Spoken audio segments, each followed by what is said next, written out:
Hi and welcome to my page, Oracle Sapphire.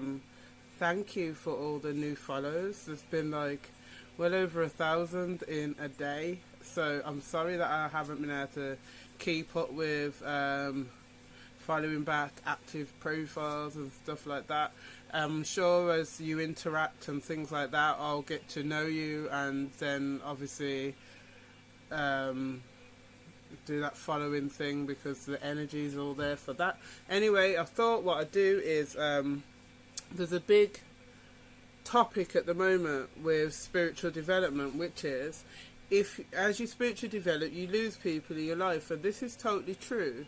As you become more authentic to yourself, then the people who are not living in authenticity start to fall away, or there feels like a friction in your energies which makes it impossible for you to be around them. Now, a problem that has come up is a lot of people are struggling because people who are there have friction with are family. Some are able to just walk away from family and not worry. Others don't feel they can. So that's the side that I want to approach today. What I feel you need to do is what counsellors and therapists, a bit like what they tell you. You can't change people, you can only change your reaction to them. So if you know you're going to spend time with somebody who is not good for your energy, well then protect your energy. Protect your energy and change your expectations of the person. So firstly, don't go in there thinking, oh, they're throwing bad energy at me. But softly protect your energy. Don't do anything aggressive. No, you don't have to do the mirroring or anything. Just soft protection. Ask you guys to protect you.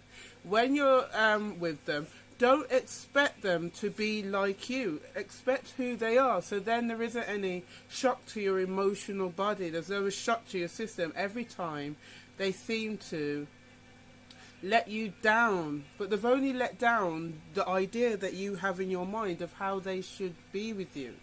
Sometimes it doesn't matter if someone's called your mother, your brother, your sister, your cousin. That's just a title given in this space for the where somebody is.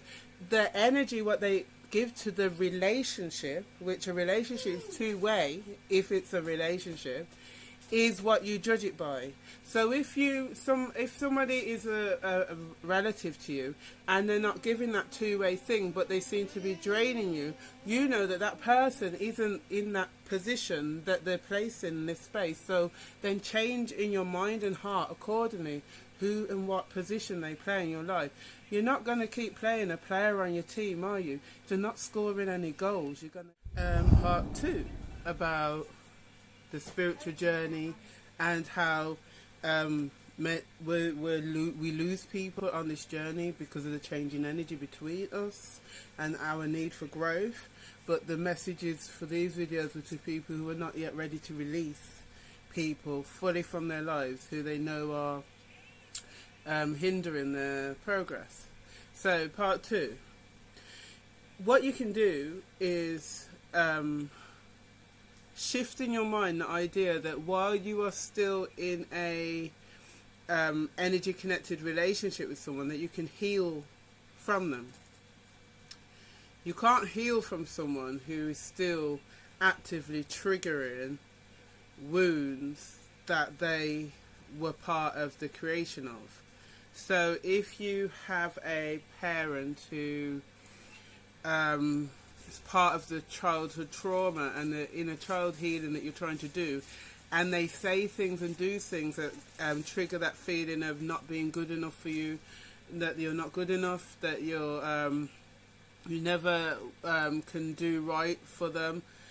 How are you going to heal while still subjecting yourself and your inner child to that? Because if your inner child thinks you are still allowing the hurt, they can't trust you to feel safe, like you wouldn't put your child through re-traumaing. So you've got to start to realize that healing won't take place in this situation, but acceptance can.